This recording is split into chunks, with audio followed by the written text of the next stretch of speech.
O cafezinho. Vamos tomar um café logo cedo com os principais fatos políticos da região, num bate-papo descontraído sobre política, regado a um bom café.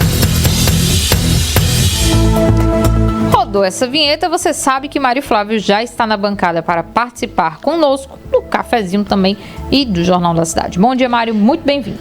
Bom dia, Laís, bom dia nosso ouvinte, né? Mais um dia que a gente está junto. Para falar ontem, né, tivemos mais um debate, dessa vez de uma emissora com a irmã aqui de Caruaru com a TV Nova Nordeste.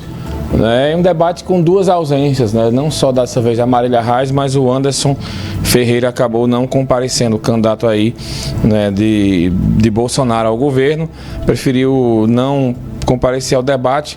E aí foi um debate morno, né? Porque acabou alguns, por exemplo, Danilo Cabral tentou aí, né, polarizar com o Miguel Coelho, né, mas ficou no final aquela sensação de que o debate acaba perdendo um pouco, né, no que diz respeito ao conteúdo, porque não tem dois dos principais agentes envolvidos e dois prováveis candidatos em ir ao segundo turno. Marília Reis, que está com os pés no segundo turno, digamos assim, e o Anderson Ferreira, né, que é o candidato que vem aí brigando pela segunda posição. Agora ficou claro mais uma vez, né, Laís, que na minha opinião a estratégia da oposição ela está um pouco equivocada.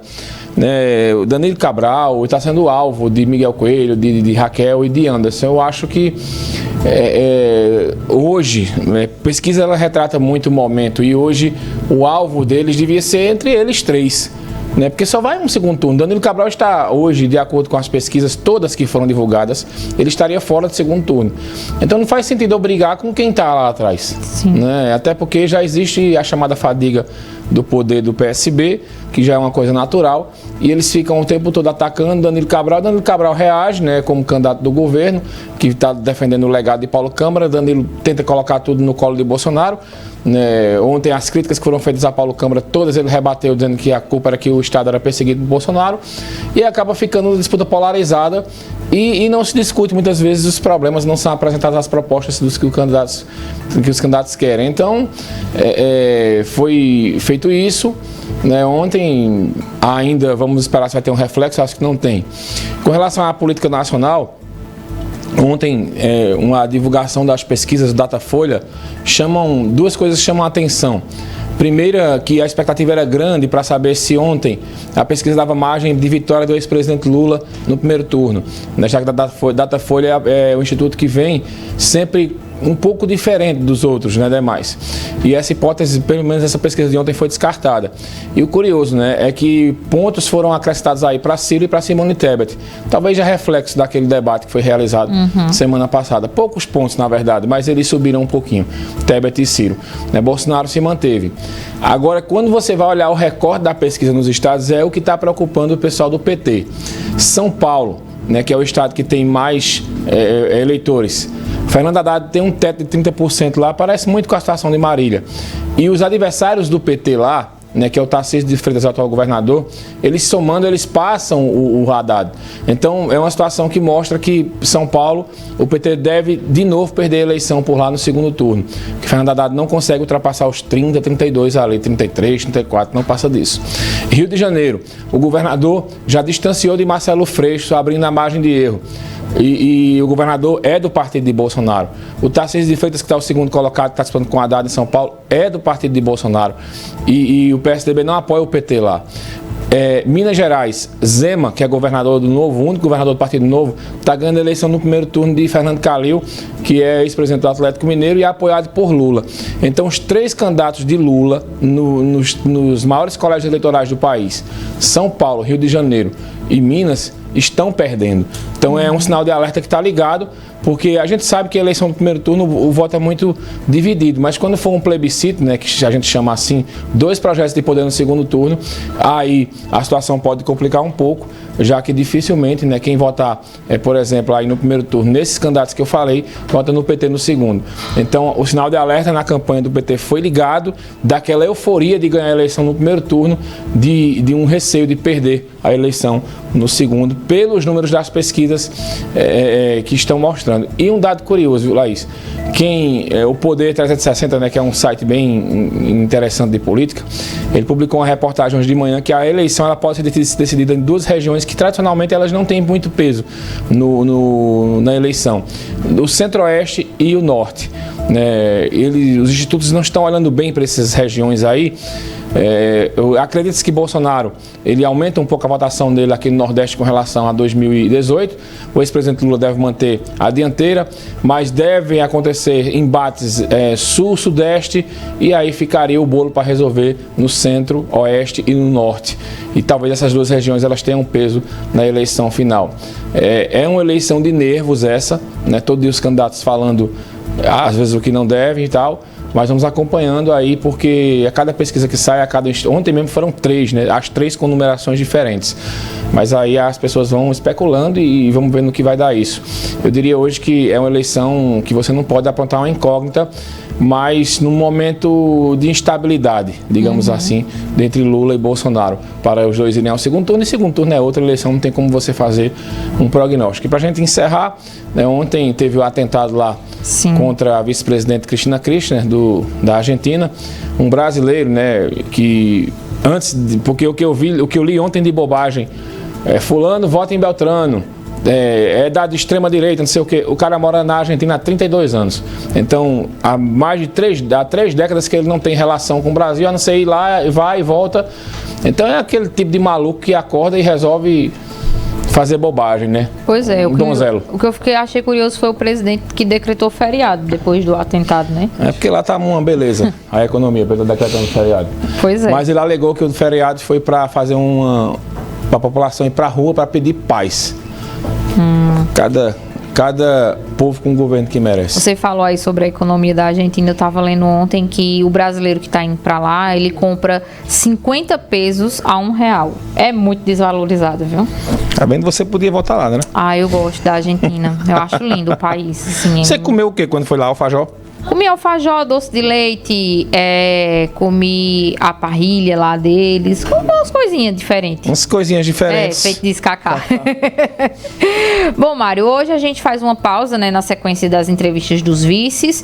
Voltamos segunda, mas hoje tem entrevista no Manhã Cidade, né? Tem, a gente vai ter um papo com a Renata Gondim, que é jornalista política lá do Recife, né? Vai falar sobre essas pesquisas que foram divulgadas e também sobre aí as ações envolvendo esse próprio debate de ontem, bater um papo.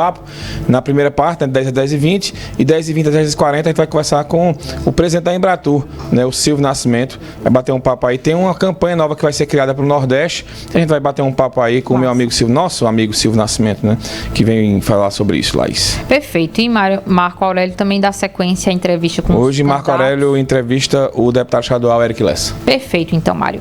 Eu não vou me despedir de você porque a gente vai bater agora um papo sobre futebol. Certo. Minha gente, as coisas não estão indo muito bem para o Náutico, mas ele joga hoje, né, e aposta as últimas fichas contra o rebaixamento. Ele vai enfrentar o Ituano lá nos aflitos. E além disso, a Federação Pernambucana de Futebol divulgou a tabela da Série A2 do Campeonato Pernambucano. Central e Porto estreiam na próxima semana em casa. Isso é bom, né, Mário? Vamos começar pela parte boa, né? Foi divulgada ontem com muita expectativa a tabela. Aliás, viu, Lucas? Que tabela doida, viu? Eu também achei. Poxa, eu não entendi nada, porque geralmente quando tem dois times da casa, né? Um joga em Caruaru, por exemplo, Central e Porto. Um joga fora e o outro joga em Caruaru. Mas a tabela, rigorosamente, os dois estão jogando na mesma rodada, ou fora, ou em casa.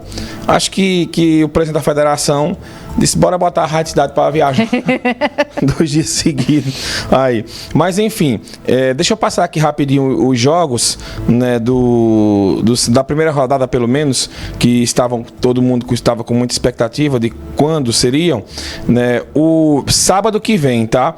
De amanhã a 8 dias, a gente tem a estreia do Porto. O Porto joga contra o Ipiranga no popular Vera Cruz às 3 da tarde, tá? E no domingo, isso é dia 10, viu? No domingo, dia 11, às 3 da tarde, tem o Central enfrentando o Calango do Agreste, o Belo Jardim, às 3 da tarde também. O tão esperado clássico matuto né, ficou para o dia 16 de outubro. Esse jogo vai acontecer dia 16 de outubro, praticamente nas últimas rodadas ali, Central e Porto no estádio Lacerdão. Então, é divulgada essa tabela, para a semana começa a Série A2, mas amanhã tem amistoso do Central. Aqui você vai acompanhar às 3 da tarde Central e Flamengo. Não é aquele Flamengo de Arrascaeta, de Gabigol, mas o Flamengo de Arco Verde. Você vai acompanhar às 3 da tarde, eu, Lucas Medeiros, Eri Santos, estaremos juntos lá. E hoje à noite tem a decisão da segunda divisão da LDC, tá? O Kepping, é isso, Lucas?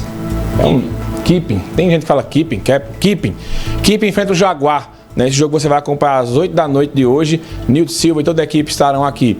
E hoje à noite também você vai acompanhar em paralelo o jogo da raiva, né? O jogo do Náutico. Náutico e Ituano. Náutico e Ituano. O Náutico nunca perdeu pro Ituano. Será que vai romper esta barreira? Não é possível. Bom, você acompanha tudo com a equipe RC10 e claro que 10h40 tem o Pronto Torcedor no Manhã Cidade. Tá mais pra... Do jeito que o Náutico tá sendo pronto chororô. Vamos mudar a vinheta, Mário. Pronto, chororô. Entra no Rômulo. E 11h30 da manhã tem o Futebol na Cidade primeiro tempo com Maria Clara Lopes e Patriota Júnior. Valeu. Eu volto às 10 horas, viu? No Momento Político. Eu vou ali dar uma ajeitadinha na programação. Muito bem. Eu volto 2 da tarde no Feminina, agradecendo a todo mundo que participou. Mandar um abraço pro Rafael, eu acho que é Queiroz, né? Que disse bom dia aqui. Então, bom dia, Rafael. Muito obrigado por participar. Obrigada a todo mundo que acompanhou. Um cheiro, bom fim de semana. Descansem. A gente se vê no Jornal da Cidade, segunda-feira, 7h25 da manhã. Um abraço. Termina agora o Jornal da Cidade. O mais completo noticiário de Caruaru e região volta amanhã às 7 horas. Apoio Casa Nova Construção. Mais variedade, mais promoções para você. Casa Nova é muito mais. Materiais para a sua construção. Você está ouvindo a Rádio Cidade, uma emissora do grupo AJS de Comunicação, na frequência 99,7 FM.